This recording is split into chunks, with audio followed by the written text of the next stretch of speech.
Já sabe, o 26 de abril, Aruba lo está celebrando Dia de Rei, Dia de Sua Majestade Willem Alexander.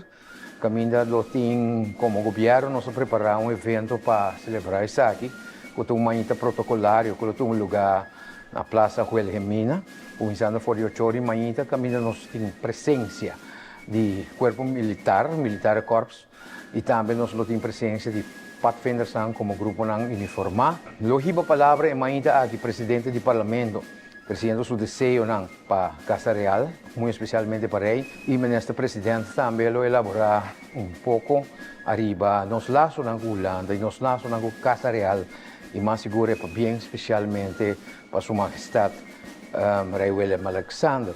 O evento está pautado para começar às 8h30 da manhã, uma duração de mais ou menos 1 hora para 1h30. Caminhando na final, nós miramos desfile de nosso grupo uniformado, que passa aqui diante do governador, que também está presente para a ocasião aqui. Nós também, o povo de Aruba em geral, para celebrar junto com nós, o Dia de Rei aqui já sábado, o 26 de abril.